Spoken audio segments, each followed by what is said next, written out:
Here we go. Here we go. Crank it up, T. Hall. It's as cranked up as it's getting. They can hear it. And welcome back to the Hot Rod Lounge. My name is Travis. We've got a great show for you today with a very special guest. This is episode 11. Wow. And we have been looking forward to this episode, I think, since we started the whole podcast. So I'm going to leave it to you, Randy. Introduce our special guest today. Well, wait. Before we get there, let's just start, because we always have Prince Earl with us, right? Stop it. Prince Earl is with us always. But today, because of where we are, where we at there, Mr. Hahn? We've been waiting on this for months now. Where are we? The Shelby Mid-America Ford Show. The 50th anniversary. That's 50th anniversary, and T. Hall and I have, and now Earl's way old, so he goes way back. We've hung out around here since 05 for this event. We go back to like 35.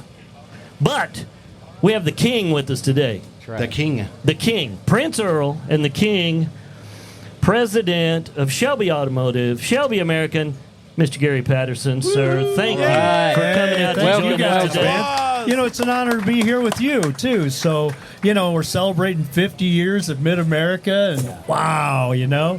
All you got to do is look around a little bit. It's like a big family reunion with some badass cars. Can I say that? Yeah, you can say that. Yeah, well, today we're allowed. In the immortal words of our special guest today, we're going to have what, Gary?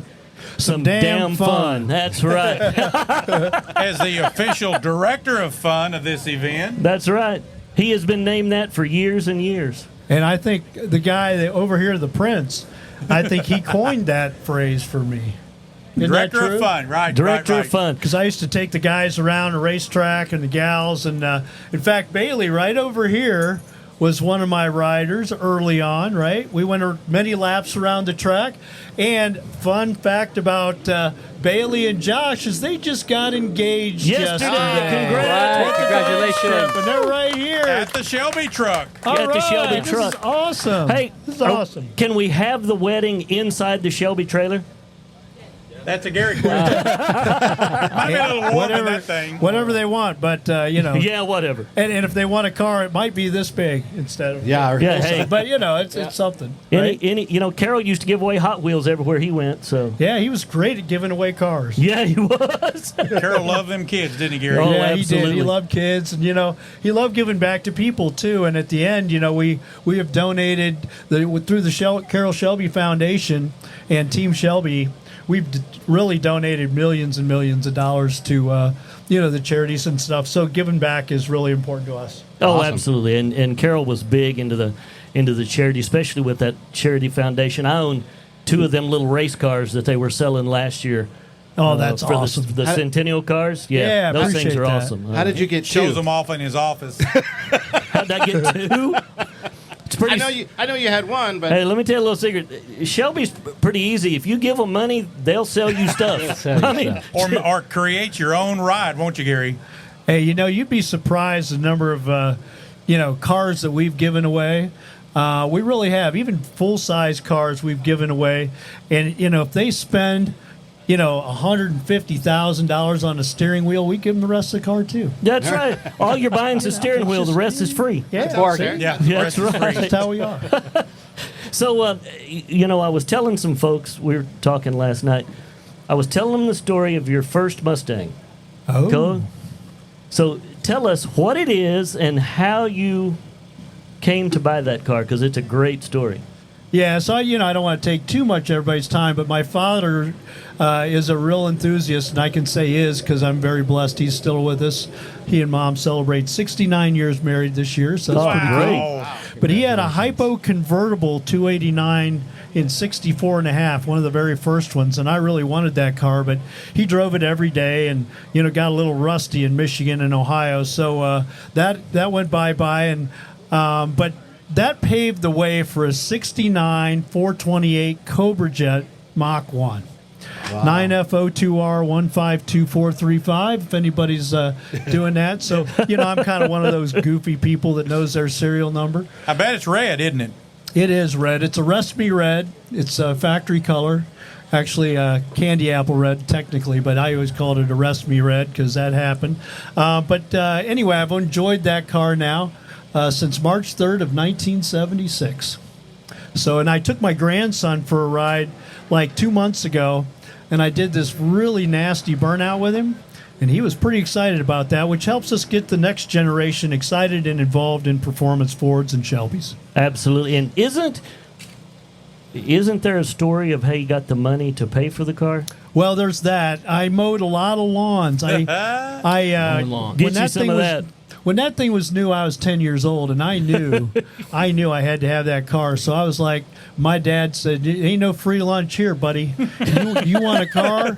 You better start earning it." So I started a lawn business. I made money mowing lawns, and I worked at the country club, and I scrubbed garages floors for Pontiac. Anybody remember Pontiac? Pontiac, absolutely. So that was a local garage, and I scrubbed the garage floors for $1.90 an hour. Back in the day, so I could earn money for that Cobra Jet. And then my father worked with the guy that ended up having the car. It was never advertised. And he said, "Hey, the car you want is a guy's at work, and it's not for sale, but I think we can talk him out of it." And we did. And you did, and you still have that car to this day? I still have that car to this day, so that's pretty cool. That is absolutely cool. So we had an episode, right, where they talked about car guys never get rid of their cars. Wasn't that? Well, Yeah, yeah, you never sell anything. That's right. That's why it's called a collection, Travis. Collection. Okay. Yeah, I was teasing my parents the other day. My mother told me back in the day that, when I had to start buying my tires for my own car, which I did, I would quit spinning them so much. And I was able to tell her the other day, and she clearly confirmed that. She said, I was wrong. Right. Because I've really been hard on tires, and I buy a lot of tires, but I buy a lot of fuel too, and that's okay. That is okay. I was hard on tires yesterday. I imagine you were. How about you, At the Steve? drag That strip? cruise was amazing. No, we were out on the cruise, or as we called it, the race to Pahuska. That's what we did. Oh, you guys had some damn fun, huh? We did have some damn fun yesterday. Didn't All right. Absolutely. I didn't see it, but Steve said we went by a highway patrol officer at about 92. We and did. I never saw him. Low profile, lights on top, slick, black Dodge. We all passed warned him. the law enforcement agencies that y'all were coming through. Right. Yeah. And be kind to you all. Right. Well, Because that paid off. December, I had the honor of buying my first Shelby. I've never owned really? a Shelby, but I heard something about that. I bought an What 08 did you buy? An 08 GT 500 convertible. Yeah. Yeah, and who owned that car first? Was it somebody from Mid-America? Randy Roberts had it first. The original titled owner Was Shelby on the Carfax American? was Shelby Shelby American. American. So I didn't think Mr. Roberts would ever sell that car. So when he quoted a figure, I broke my arm getting my wallet out of my pocket before he changed his mind. Right. While he was dialing his wife, Wendy. Yes. And saying, hey, guess what we own? Guess what we Yeah, own? guess So, what we just bought? Randy and I had a lot of dialogue about that going into it as well, Yeah. because we saw it on the showroom floor during a Yeah. Halloween event. We said one of us has to have this car. Who's it going to be? So when Steve said, is he going to sell it, I told him no, and went and bought the car. So we're having fun with that, so it'd be an honor while you're here if you'd sign that car. I'd be honored. And that we'll would get be that great. done. So we'll do that. Steve-O, you got a question for while we got Mr. Patterson cornered for a minute? Just some of those favorite quotes you may know from Mr. Shelby. What other things is he known for? What comes to top of mind? Oh, boy. Oh, boy. Hey, get Oh, ready boy. with the beat Yeah, button. Okay, so about 3/4 of the list we can't talk about here today.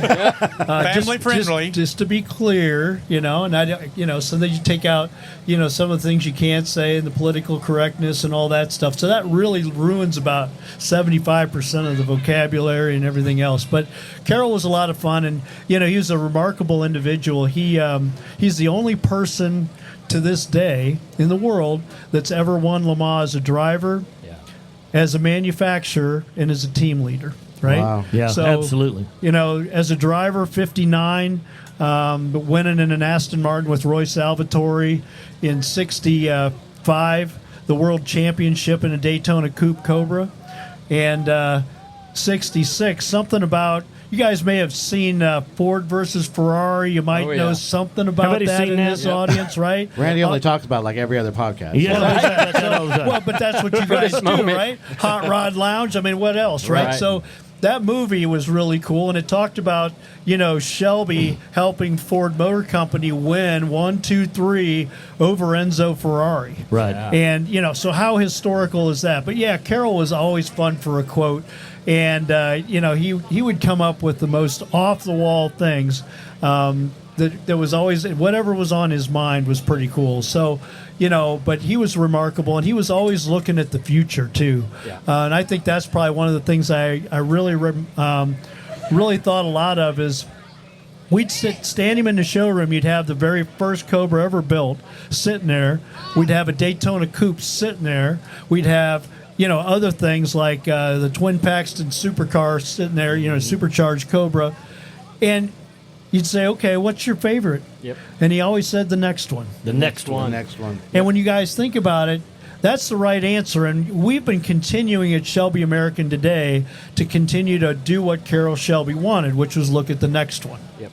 So that's pretty cool. Well, and there's another one too. If you want to be a hero, you've got to have big dreams. That one really resonates with me as well. And I think the folks here today. The greatest one is there's never too much horsepower. There's just not enough traction. There you go. Well, with the car industry the way it is and where it's moving, what is the future for Shelby as far as innovation? I mean, muscle cars are not really something a lot of manufacturers are. Ford's trying to, but everybody else is But stepping you know away. what, Travis? Right. People are starting to come around. right. And they I hope realize, so. they really are. And I think we're going to come back. I mean, when you guys think about it, and everybody on this is probably old enough to realize in the early 70s, we thought that there would never be another exciting car. Yeah, Right. Right. Right? Agree. The True. emission stuff came in. It was gloom and it was doom. And man, my favorite thing in high school was, the rich kids got a brand new Trans Am in the late 70s. Right? Trans and that's a Am. cool car. Yeah. Right? Yes, it's a cool car. It's a cool car because when I bought that 69 Cobra Jet Mach 1 and those rich kids had that car, I could beat their ass, right? Every single day. And so I thought that was wonderful. Right. So Right. everybody's got a different perspective. But to get back to the topic, you look at what is going on today. Carroll Shelby was all about what's new, what's innovative. And we continue to look at performance as our business every single day. Yeah, and so the elephant in the room was, okay, Gary, what about electric? Right? Well, let's talk about electric, right? Let's talk about technology. If I pick up my phone today and I look at it and I say, okay, 15 years ago, if I said I wanted this technology with me at all times, you said you're dumb. You have to pull it in the wagon. Today it fits in my pocket. Right. Okay? True. So electric cars, are they a future? I think it's important we look at it. We had a concept, Mach-E, at SEMA in 21. We had a whole new front end on it and stuff, but what it allowed us to do is start to experiment with new technology. And right now there's a lot that needs to evolve for that stuff to really work and make sense. But we're looking at it. If you don't look at those kind of things, Carroll had a Cobra that ran on hydrogen in 2003. I've driven the car. Right? So he was all about innovation. It had that hydrogen fuel cell in the trunk. But it didn't make sense at the time. Years. That doesn't mean that hydrogen doesn't have a future. It doesn't mean electric doesn't. He had a turbine-powered Indy car. He actually had two of them. Right. Oh, wow. They never entered the field. Parnelli Jones, God rest his soul, just passed a short time ago, but he almost won the overall Indy with a turbine-powered Indy car. Right. So I think it's important. If you're not paying attention, you might end up like Sears. Yeah. A That's true. 100-year-old Good point. company Right. that lost its way, and everybody else passed them by, and they're out of business. Yeah. So it doesn't matter who you are, but I can assure you that Shelby American, 62 years old, we're looking at the future. We're looking at, what's new. We sell more trucks today than we do at cars. Wow. So that's pretty right. cool. And- So, and we have one of your trucks here, just on the end of that road. Yeah, we do. So that one of diesel those- Super Baja is amazing. Yeah, that one's amazing. We've got a street lifted 150 from last year in 23, and I think it's on a dealer lot, and it's 775 horsepower. That's exactly right. Because you guys need that to get to work, right? Right. Absolutely. Yeah, I'm just saying. Be the first one to Walmart. Grocery getter. Or Grocery getter. You go. Well, you mentioned that the milk and ice cream doesn't get cold before you get home. Absolutely. So you Travis, guys let's need back up this. Everybody's happy. To add to what Gary was saying, we missed a little point here. The next innovation, the next really cool stuff, Gary brought it. It's that brand new Super Snake inside the Expo Center. Gorgeous car. Yeah. Gorgeous car. Actually, we moved it out here by the Shelby Okay, Semi it's out here in the today, Semi. so you can see coupe, you can see convertible. It's actually blowing up the internet. There's so much interest. We're only doing 250 of those. I think they're pretty much spoken for 24. But hey, guess what? They're available for 25 too. Absolutely. So we're going to be able to sell those. So that's exciting, and we're excited. Everybody's so impressed by the car. Did you run it at Hallett or the drag No, strip? I didn't have the break-in miles I wanted Oh, on okay. it, so I didn't. But the next track event at Gingerman, I'm going to run that red one. Well, here's a cool little Listen, rat car. Look Rat at rod. that thing. That thing's pretty cool, right? It almost looks like that Demon Hot Wheels car I used to have, right? You folks need to know we're outside today. Yeah, I mean, that's if they're true. we're sitting outside under a tent, and we're powering the whole thing. You're talking about new technology with the Power Boost F-150 that's sitting right over here. So Who's that powered Plugged by? into the Who electric provided pickup that right for there. us? Riverside Ford of Tulsa brought that over here. all right, So cool. along with all 8 of these cars, Yeah. that are sitting here, and we're over here with some of our great friends. Cassie Ford's here from right down the street. Harlan Ford. We all kind of work together to make this event possible because Ford is Ford. We're a family, and we can all work together and have a good time. So, Earl, any questions for Mr. Patterson? Because I figure we need to let him go back to work Right, at some point. But to that point, you can order a car today from Shelby American, can't you? Yes. Yeah, go to Shelby.com, and it'll kind of direct you where you need to go. But, Right. we have got a great dealer network like these fine people here. Randy runs that thing, and he does a fabulous job. And really, it's all about people.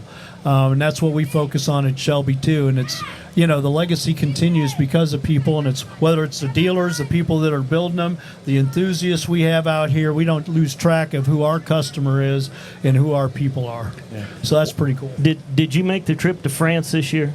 I did not. I was invited, of course.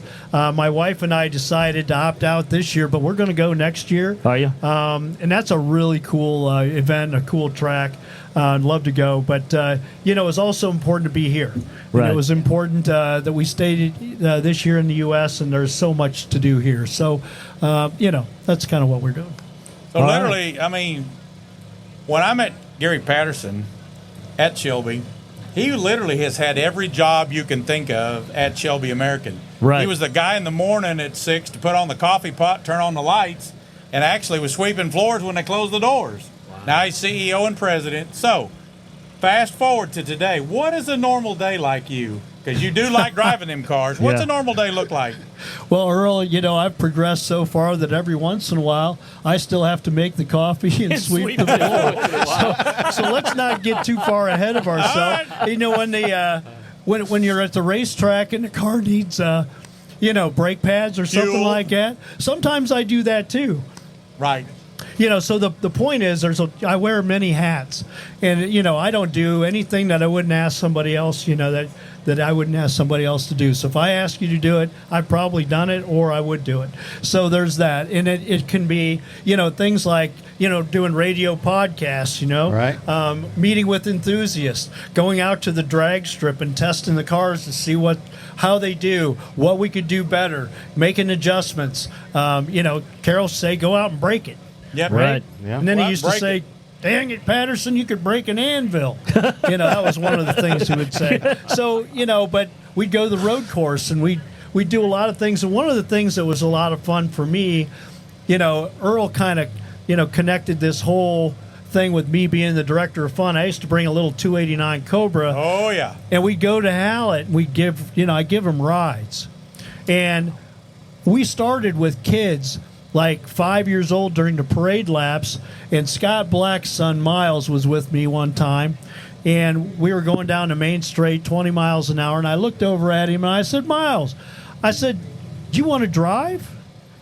And he gave me that look like, what are you talking about? And so I handed him the steering wheel.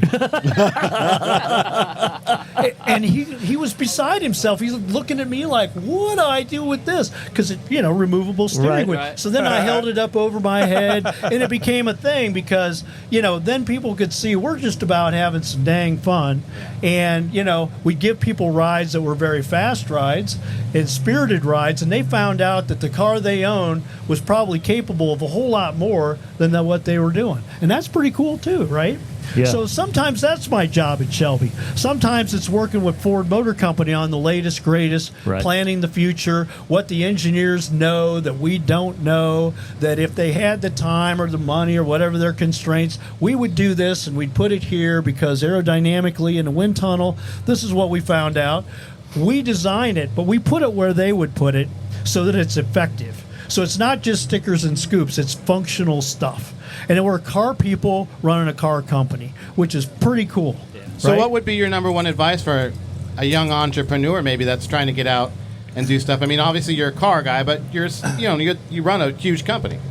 Yeah, well, it's a huge brand. It's not really a huge company, but that being said, I think it's a lot of what we did. Those of us that are sitting at this table, we didn't get here because we sat down and we watched something on TV or we saw it on the internet or, we were working virtual. We went out there, we rolled up our sleeves, we figured it out, we got it done, and we became the go-to people at the companies that we worked for, or you volunteered to help a friend change a clutch or something like that. But the big thing is get off your butt, get involved, and then in doing so, look at the people that are doing the things that you would like to do. Make those connections, right? Right. And Right. I don't be agree. afraid of that. Don't be afraid of some hard work, and know that initially find your passion, follow it. The money may not be there originally, but I'll tell you what, sometimes it works out. But become the person, the go-to person in the company. Go the extra mile,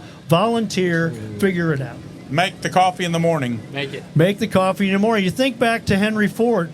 Those guys didn't have anything. They made it.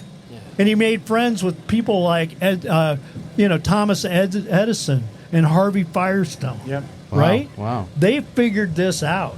And they figured out how to take rubber from a rubber tree and make tires. Right. For God's sake. So, what's your excuse, right? Yeah. Right? And So, Good point. But that's, you get up and go. That Thomas Edison friendship was real electrifying. I mean, it was. Yeah. Electrifying. Wah, wah, wah. That's a whole nother podcast. That's a whole nother podcast. why that bunch, Yeah. dropped electric Well, cars long time ago. A lot of people don't know that Henry Ford went to South America and was trying to grow rubber trees to That's make his right. own tires.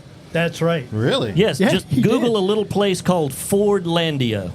Wow. It was Wow. a tree Land farm. Yeah, it was a Tree rubber farm. tree Tree farm. farm. He actually bought Yeah. land and did that. That's true. That's He's not fact. making this up. I know that's true. I know he's kind of crazy in a lot of ways. But, Randy? Crazy? No. Yeah, but that one's actually true. But Yeah. so there's your story for a podcast. Right. Fordlandia. Steve is our Landia. Google up, tell the facts guy. Earl and I are just the other guys. Other guys. You got to watch Google too, though. Some of that stuff, Yeah. You got to go But- straight. and You that- got to you got to Yeah. really look at the source and make sure that what somebody said or magazine articles, those Right. can be a little goofy too. But anyway, Last couple question or two, we'll get you out of here. Who's one of your, other than Carroll Shelby, biggest personal influence? Earl, right? No. Stop. it's Earl, it's Randy, it's all these people that I admire and look forward to seeing every year at this event. Actually, there is some truth to that. I look at what Earl did in his career, right? Oh, I yeah. look at what Randy's done in his career. Everybody here has a story, and I think that's very important. Some of the people, though, my father has been a big influence in my life too, my mother too, but Right. my father was always an enthusiast, and he's given me a lot of advice along the way, especially with how to deal with suppliers and vendors and how it's very critically important for everybody to win. Everybody Right. needs Good to point. make money. Everybody needs to feel good about the relationship, because when things get tough, those are the people you really got to lean on. And by the way, it's going to get tough at some point. Yeah. Right? So, and then when it's good, you share that. Yeah. You share the good stuff too. Barry Smith is one of our licensees, and he's not somebody anybody's much heard of, but he's a guy I admire because he built a trucking company from scratch through hard work, perseverance, and now he's one of our Shelby licensees, and he loved two things: that trucking company, well, three things: his family, and Shelby's and Performance Fords, and building something from scratch. 17 different businesses, over 1,000 trucks on the road. Okay, one man did that out of Roaring Springs, Pennsylvania. So you want to sit down and learn from somebody. That guy's the guy to talk to, right? Wow. Right. And Bill Dembesti, he's another one of our good partners, and he's done Great guy. things, and great guy. But you look around here, you look at Jack Anderson right over there in the expo. He's got a collection to die for in there right now, but he built those businesses. Right. He's the top of the top, whether it's Ford or GM, and selling cars and how to do that. Jack Anderson is one of those guys. Daryl Myers over here with the drag display right here on ground today. He built the largest Napa franchise in the country Right. In North Dakota. in North Williston, North Dakota. How did he do that? Oh, by the way, he never graduated high school. Right. Okay? So, what I'm saying is, come out here, talk to the people, find the people that are doing what you want to do, that you admire, and then go do it. Right? It's not going to get done by itself. Right. Okay? You got to go do it. And you're going to get told no a lot of times. And don't believe it. Right? And Peter Brock designed the Daytona Coupe. He's a good friend of mine too, right? Right. He designed the Daytona Coupe that won the world championship in the 60s. And Carroll brought in his aerodynamic friends. Carroll was good about that, by the way. Bring in the experts to prove you wrong. Anyway, that's another topic. But when Peter was pretty much done, they brought this aerodynamicist, anyway, you get the idea, aerodynamicist in, and he was really good at making airplanes fly. And he told Peter Brock and Carroll Shelby, "That's a dumb idea, kid. That ain't going to work." And Carroll looked at Peter and he said, "Well, son, we're too far into this. It better work." And guess what? A short time later, they set the track record at Riverside by 3 seconds a lap. Oh, Wow. Okay? That's So huge. that didn't just happen. And sometimes the experts are wrong. Right. Right? Right. So don't, how many times did Orville, those guys, the Wright brothers, they were told no. They told they were wacky, all that stuff. Sometimes they're wrong. Absolutely. So, Travis Hall, are we ready to? Is it time? Hey, we're on time. your We're out schedule, of but time. we're at 30 minutes. They're so, giving me the hook, guys. Right. That's the way it is sometimes. We We can take a break here. okay. Gary, thank you. We Hey, appreciate thank you you, taking guys. time Thank you to again for come coming and your support. hang out and All your right. support of the event, and for running the company that fuels our passion is the way that goes. Because Very true. Mustangs, I tell them every day, a Mustang and a Shelby is not a car; it's a lifestyle. Right. That's right. That's And, right. And just like yesterday on the race to Pahuska, Right. 100 cars, we had a Drive great to time. Pahuska. You can't do that in a tuner car or an electric car. All right. Well, on that note, So let's get out of here, Mr. Patterson. Thank you. Enjoy the rest of your trip and have a safe trip back home. Thank you, guys. This has been great. Thank all of you that are here. Appreciate you.